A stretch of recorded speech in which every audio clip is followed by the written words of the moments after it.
Welcome friends, welcome to the second video of chapter number 1.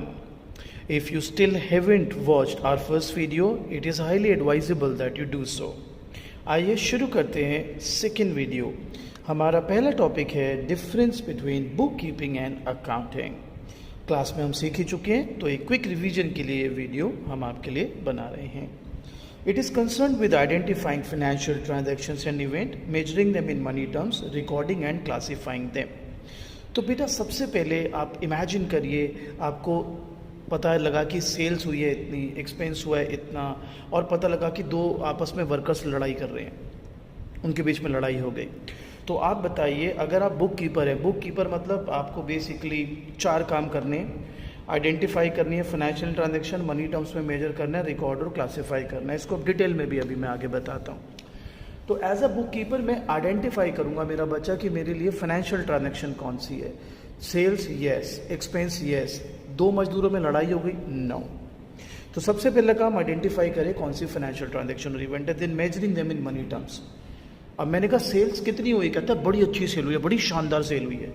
मैंने कहा expense कितने हुए, अरे बहुत कम एक्सपेंस हुए हैं। ऐसे नहीं चलेगा राजे, मुझे आपको मनी टर्म्स में एक्सप्रेस करके बताना होगा भाई कितना है, कितनी सेल हुई है। सर 2 करोड़। एक्सपेंस कितना, सर 50 लाख। ठीक है, मनी टर्म्स में मेजर करो, फिर उनको रिकॉर्ड करो कि ओके ये सेल हुई, ये एक्सपेंस हुआ, और क्लासीफाई कर दो। क्लासिफिकेशन करने का एक मेन तरीका क्या होता है, जो भी एक टाइप के एंट्रीज है उनको एक जगह कर दो। ठीक है, अभी डिटेल में बताता हूँ आपको। अब आते हैं अकाउंटिंग में। ये 4 स्टेप के बाद अकाउंटिंग शुरू होती है, 3 स्टेप एक्स्ट्रा ऐड हो जाते हैं। Accounting is concern with summarising the recorded transaction, then interpreting them and communicating the results thereof. तो ओवरऑल 7 चीज़ें हो रही है, identifying, measuring them in money terms, recording, classifying, summarising, interpretation and communication. मैं भी आपको अगले टॉपिक में 6 टॉपिक पर ये डिटेल में सिखाता हूँ ये सारे आइटम्स क्या होते हैं। तो टोटल 7 आइटम्स में पहले 4 आइटम बुक कीपिंग के लिए, लास्ट के 3 आइटम बुक कीपिंग के बाद शुरू होते हैं जो कि अकाउंटिंग के लिए हैं। आइए second point, stage. It is the primary stage, obviously it is the basis for accounting. If you don't have these 4 functions intact, you can't go ahead or proceed with accounting. It is a secondary stage, it begins where bookkeeping ends. जहाँ पे 4 step and होंगे वहाँ पर accounting शुरू होगी। Objective to maintain systematic record of financial transaction, to ascertain net results and financial position and to communicate information to users. ये daily routine का काम है, रोज ही कितनी सारी एंट्रीज होंगी और वो सब आपको रिकॉर्ड करने होंगे। ये एनालिटिकल और डायनामिक है, क्योंकि अकाउंटिंग साल के एंड में आप पूरे फाइनल अकाउंट्स तैयार करते हैं, तो इसलिए वो थोड़ा सा एनालिटिकल है। ये जूनियर स्टाफ परफॉर्म करता है, जो इंटर्न्स होते हैं वो लोग कर सकते हैं ये काम। और ये एक स्पेशलाइज फंक्शन है, तो सीनियर स्टाफ जिसको तजुर्बा है, जिससे पता है अकाउंट्स कैसे फाइल किए जाते हैं, अकाउंट्स कैसे बनाए जाते हैं, वो करता है। Special skills, well book keeping is mechanical in nature, इसलिए उसमें कोई एज सच स्पेशल स्किल्स नहीं चाहिए। अकाउंटिंग में स्पेशल स्किल्स चाहिए, और तभी उसमें एबिलिटी होनी चाहिए अकाउंटेंट में एनालाइज करने की, इंटरप्रेट करने की। तभी सीए की डिग्री होती है बेटा, चार्टर्ड अकाउंटेंट। आपने कभी ऐसी डिग्री सुनी है, chartered of book keeping? No, because उसमें स्किल्स नहीं है इतने। आई मीन कंपेरेटिवली अगर आप अकाउंट से कंपेयर करें तो। Supervision and checking, the book keeper does not supervise and check the work of an accountant. Obviously junior senior को कैसे कर लेगा, but an accountant supervises and checks the work of a book keeper, क्योंकि वहाँ पे पहले 4 step में गड़बड़ हुई तो उसको आगे दिक्कत होगी। आइए अब ये जो 7 स्टेप्स हैं, identifying, measuring, recording, classifying, summarising, interpreting and communicating, आइए सीखते हैं। सो हमारा नेक्स्ट टॉपिक है एट्रीब्यूट्स और कैरेक्टरिस्टिक्स ऑफ अकाउंटिंग। तो पहला identification of financial transactions and events, जो बुक कीपिंग का पहला पार्ट था। So accounting records only those transactions and events which can be measured in terms of money. For example, purchase of raw material. Such transactions are identified with the help of bills and receipts. Measuring the identified transaction. Accounting measures the transactions and events in terms of a common measurement unit, that is money. Recording. It is the process of recording business transaction of financial character in the books of original entry, which is called journal, जो chapter 8 में सिखाऊंगा। This book is further subdivided into subsidiary book like cash book, purchase book, sales book. ये उसके आगे के chapters में हम सीखेंगे। तो अब तक हमने देख लिया, आइडेंटिफाई करनी है आपको जो भी फाइनेंशियल ट्रांजैक्शन एंड इवेंट है, उनको फिर बताना है कि इनकी मनी टर्म्स क्या है, ये कितने की ट्रांजैक्शंस है, फिर उनको जर्नल में रिकॉर्ड करना है and then classify. It is the process of grouping entries of one nature at one place. The recorded transactions are classified और posted to the book of accounts, which is called ledger. Summarising, और ledger भी आगे chapters में आप करेंगे। Summarising it involves presenting the classified data in a manner which is understandable and useful for internal as well as external users. आपको मालूम ही है internal external user कौन होते हैं, हमने लास्ट वीडियो में डिस्कस किया।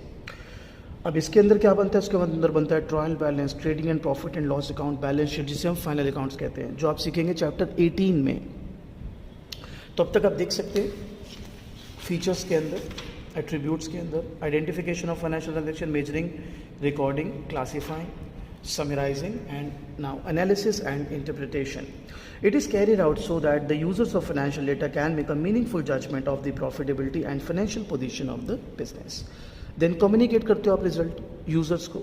So it involves communicating the financial data, that is financial statement, to its users so that they can take appropriate decisions. तो पहले 4 बुक कीपिंग, 5, 6, 7 प्राइमरली अकाउंटिंग. अगर मैं प्रोसेस ऑफ अकाउंटिंग की बात करूँ, features करें, एट्रीब्यूट्स की बात करूँ, तो दीज 7. आइए आगे बढ़ते हैं मेरे बच्चा. बाकी क्लास में हम सीख ही चुके हैं, तो just a revision, this should help you to brush up the concept bit fast. Guys next topic है बच्चों एडवांटेजेस ऑफ अकाउंटिंग. कुछ ऑब्जेक्टिव से भी मिलता जुलता आपको लगेगा जो हम पहले कर चुके हैं. सो सबसे पहली एडवांटेज है बेटा अकाउंटिंग की कि आपको फाइनेंशियल इन्फॉर्मेशन मिल जाती है about your business. So financial performance during the accounting period, that is profit and loss incurred, and also the financial position at the end of the accounting period is known through accounting. Accounting की help से आपको ये पता चल जाता है कि आपने साल के दौरान कितना प्रॉफिट कमाया या लॉस हुआ आपको, और ये भी पता चल जाता है कि आपकी ओवरऑल फाइनेंशियल पोजीशन क्या है. इन दोनों के बारे में हम पहले भी डिस्कस कर चुके हैं.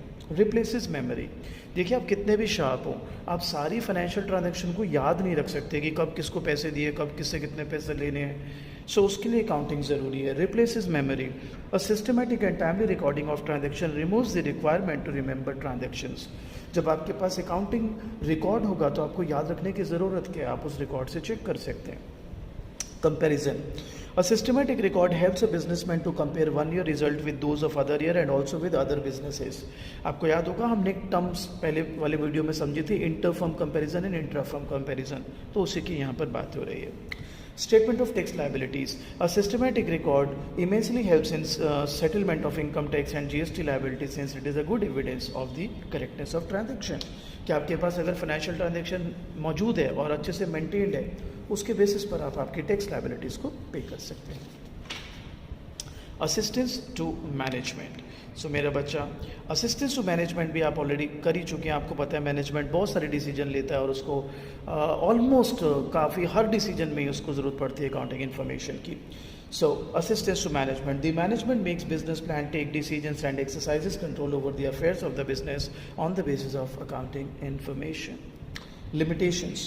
अब ऐसा नहीं है हर चीज़ अच्छी ही है अकाउंटिंग के बारे में, कुछ लिमिटेशंस भी हैं. तो पहला, it ignores the qualitative elements. बच्चों क्वालिटेटिव एलिमेंट्स होते हैं जो मनी की टर्म्स में मेजर नहीं हो सकते. अब एक बार बताओ, एक बिजनेस बहुत बड़ी कंपनी है तो उसका CEO जो है ना वो स्टार है, उसकी वजह से कंपनी बहुत आगे चल रही है. भगवान ना करे उसको कुछ हो गया, उसकी मृत्यु हो गई, तो वो बहुत बड़ा लॉस है उस बिज़नेस के लिए, लेकिन आप बुक्स में शो नहीं कर सकते, उसको अकाउंटिंग इन्फॉर्मेशन में शो नहीं कर सकते. Why? Because it is not measurable in money terms. So accounting ignores the qualitative elements. Accounting is confined to monetary matters only. Therefore, a qualitative elements like quality of management, public relation with workers, ये बहुत ज़रूरी है किसी business की performance के लिए, मगर unfortunately accounts इनको शो नहीं करता. Window dressing. It means manipulation of accounts in a way so as to conceal vital facts and present the financial statement to show a better position than what actually is. तो basically Golmaal करना, 10 को 100 दिखाना, 100 को 10 दिखाना, is like that. गलत figures दिखाना. So in this situation, profit and loss account fails to provide a true and fair view of the results of operation, and balance sheet obviously fails to provide a true and fair view of financial position. जब बनी ही गलत numbers पर होगी, cheated numbers पर होगी, तो वो true and fair view कहाँ से कैसे दे देगी बच्चों. आइए अगली लिमिटेशन देखते हैं. चलिए गाइस, तो अपना नेक्स्ट लिमिटेशन है accounting is not fully exact. आइए पढ़ते हैं. In accounting some estimates are made for ascertaining profit और loss. For example, estimating the useful life of an asset, net realisable value of closing stock. Example बताता हूँ. अब आपके पास closing stock पड़ा है, ठीक है, आपको ईयर एंड है, आप अकाउंट्स क्लोज कर रहे हो, तो सपोज CA ने वैल्यू लगा दी कि जब ये बिकेगा तो 2 करोड़ का बिक जाएगा, तो उस हिसाब से वैल्यू दिखा दी. अब एक्चुअली में जब बिका तो 50 लाख का बिका, तो 1.5 करोड़ तो आपने प्लस दिखा दिया प्रॉफिट. तो कई बार एस्टिमेट्स लगा लेते हैं CAs और वो गलत साबित होते हैं और अकाउंटिंग इन्फॉर्मेशन फिर गलत साबित होती है. नेक्स्ट है ignores the effect of price level changes. Well accounting statements are prepared at historical cost whereas money changes in value. आपको पता है विद इन्फ्लेशन मनी की वैल्यू कम होती जाती है। Unless price level changes are considered accounting information will not show correct financial result. Inflation के साथ मनी की वैल्यू नहीं है ना।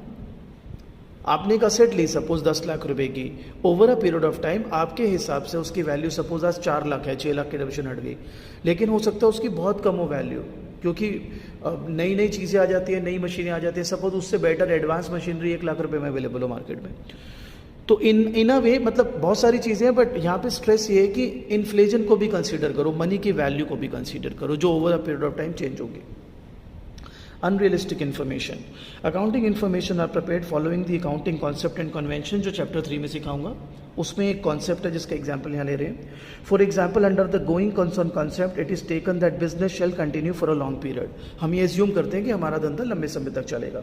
दस assets are recorded at cost and depreciated over their useful life. तो सपोज मैंने ली एक मशीनरी और मेरे को तो था बिजनेस बड़े लंबे समय तक चलेगा, तो मैंने ये सोचा कि यार इतने साल एक पर्टिकुलर मशीनरी यूज़ करूंगा, हर साल उसमें से डेप्रिशिएशन माइनस करता रहूँगा। These assets may not be actually realizable at book value। अब हो सकता है आपने जो अपने हिसाब से चला हो 4 साल बाद, 5 साल बाद जब आप बेचने जाओ तो जो आपने वैल्यू सोची है वो वैल्यू नहीं मिल रही हो मार्केट में उससे वैल्यू बहुत कम मिल रही हो। So there are some limitations of accounting जिससे कि हम दोबारा से एक बार देख लेते हैं बेटा। मेन जो है वो ये है, क्वालिटेटिव एलिमेंट इग्नोर होता है, विंडो ड्रेसिंग आप कर जाते हैं, उसमें मैनिपुलेशन, कई बार एस्टिमेट लगाने पड़ते हैं जो गलत साबित हो जाते हैं। प्राइस लेवल चेंज होता है तो मनी की वैल्यू चेंज होती है, वो आप कंसीडर नहीं कर रहे हो। और अनरियलिस्टिक इन्फॉर्मेशन, कई बार आपको लगता है अब एक मशीन है, आपको लगा मैं तो 10 साल चलाऊंगा क्योंकि मेरा बिजनेस तो लंबा चलना है, लेकिन आप ऐसी इंडस्ट्री में हो जहाँ पे ऑब्सोलेशन जल्दी आती है, ऑब्सोलेट जल्दी होते हैं टेक्नोलॉजी। तो आपने तो 10 साल चलाई, अपने लकीर का फिक्र बने हुए हैं, पर आपने तो ये सोचा कि यार थोड़ी डेप्रिसिएशन हटेगी, मैं तब भी इतने में बेच लूँगा 10 साल बाद। भाई साहब 10 साल बाद वो कबाड़ में जा रही है क्योंकि उससे बहुत बेहतर ऑप्शंस मार्केट में अवेलेबल हैं। तो ये भी एक लिमिटेशन है बेटा। So these are the limitations of accounting.